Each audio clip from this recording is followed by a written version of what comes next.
Hello दोस्तों, आज का पार्ट त्रिकोणमिति का तीसरा पार्ट है।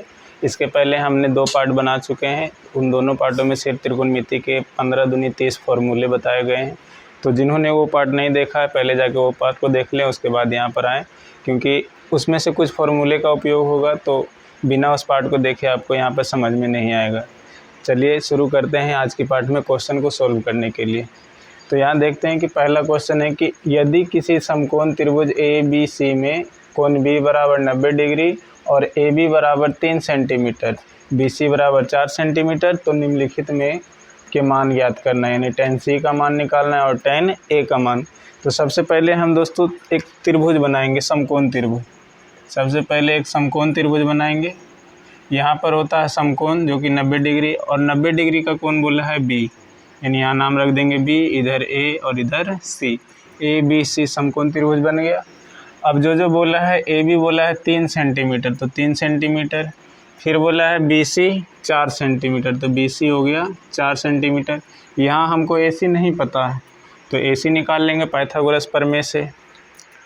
ए सी बराबर हो जाता है ए बी का स्क्वायर प्लस बी सी का square under root A B के जगह पर रखेंगे 3 सेंटीमीटर, यानी 3 का स्क्वायर, बी सी के जगह पर 4 के स्क्वायर अंडर रूट 3 के स्क्वायर 9 प्लस 4 के स्क्वायर 16, यानी 16 9 25 और रूट 25 के मान होता है 5, यानी ए सी का मान आ गया 5 सेंटीमीटर।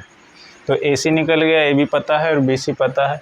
अब बोला है tan सी, पहला बोला है tan सी, तो tan का फॉर्मूला होता है लंब बटा आधार। कल ही बताए थे tan का फॉर्मूला होता है लंब बटा आधार। अब यहाँ देखें दोस्तों कि tan सी से, तो tan सी से लंब हो जाएगा ए बी, tan सी से लंब हो जाएगा ए बी और आधार हो जाएगा बी सी, यानी ए बी का मान हो जाएगा 3 सेंटीमीटर और बी सी का मान हो जाएगा 4 सेंटीमीटर, यानी 3/4 हो गया आंसर। दूसरा देखते हैं tan ए।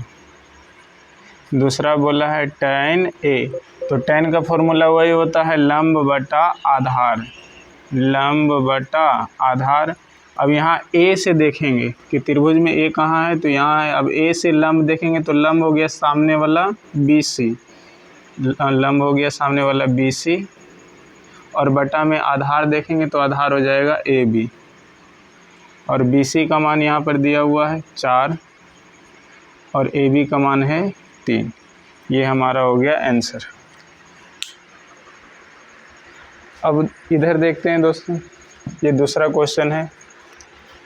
यदि किसी समकोण त्रिभुज ए बी सी में कोण ए बराबर 90 डिग्री, ए बी बराबर 5 सेंटीमीटर, बी सी बराबर 13 सेंटीमीटर, ए सी बराबर 12 सेंटीमीटर, तब निम्नलिखित के मान ज्ञात करें।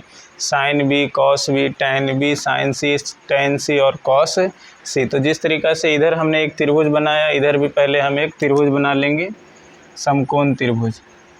सबसे पहले एक समकोण त्रिभुज बना लेंगे जिसमें बोला है कि जो समकोण है वो ए है, ए बराबर 90 डिग्री, तो 90 डिग्री तो यहाँ होता है, यहाँ नाम रख देंगे ए और ऊपर में बी रख देते हैं, इधर रख देते हैं सी। फिर बोला ए बी बराबर 5 centimetre, A B 5 centimetre, B C बोला है 13 सेंटीमीटर, बी सी ये हो जाएगा 13 सेंटीमीटर, और ए सी बोला है 12 सेंटीमीटर, ए सी 12 सेंटीमीटर। तो इधर इसमें तीनों भुजाएं दिए हुए हैं। अब निकालना है साइन बी, पहले निकालना है साइन बी। तो पहले तो कल का याद करिए कि साइन का फॉर्मूला क्या होता है लंब बटा कर्ण। साइन का फॉर्मूला होता है लंब बटा कर्ण। अब साइन बी के लिए जो लंब हो जाएगा, तो साइन बी यहाँ पर है, बी से देखेंगे लंब हो जाएगा ए सी, बी से लंब हो जाएगा ए सी, और कर्ण तो हमेशा वही रहेगा बी सी, और ए सी का मान दिया हुआ कितना 12 और बी सी का मान है 13। तो यहाँ से साइन बी निकल गया। फिर निकालना है कॉस बी, कॉस बी। तो कॉस का फॉर्मूला होता है दोस्तों आधार बटा कर्ण, कॉस का फॉर्मूला आधार बटा कर्ण। और आधार देखेंगे, पहले बी देखिए कि बी कहाँ है, तो यहीं पर है बी, और बी के लिए आधार क्या हो जाएगा ए बी, कोण बी के लिए आधार हो जाएगा ए बी, और कर्ण तो हमेशा वही रहेगा बी सी। तो ए बी का मान है 5 और बी सी का मान है 13। तो कॉस बी का मान आ गया 5/13। फिर निकालना है tan बी, तीसरा में है tan बी। तो tan का फॉर्मूला होता है लंब बटा आधार, लंब बटा आधार।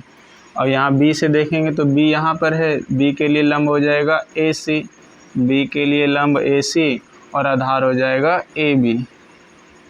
AC का मान है 12 और AB का मान है 5। तो यहाँ से tan B का मान हो गया 12/5। अब एक और देख लेते हैं दोस्तों, sin C, 4 नंबर में है sin C। तो साइन का फॉर्मूला भी बताएं कि लंब बटा कर्ण, साइन का फॉर्मूला होता है लंब बटा कर्ण। अब देखिए साइन C कर रहा है तो C से देखेंगे, यहाँ पर C है और C के लिए लंब हो जाएगा AB, C के लिए लंब AB और कर्ण तो हमेशा वही रहेगा, यानी कर्ण हो जाएगा BC। तो AB का मान कितना है 5 और BC का मान है 13। अब यहाँ तक तो हमने 4 को बता दिया। अब ये 2 क्वेश्चन जो है वो अपने कॉपी पर आप लोग खुद बनाइए और हमारे कमेंट में इसका आंसर बताइए। धन्यवाद, मिलते हैं अगले वीडियो में।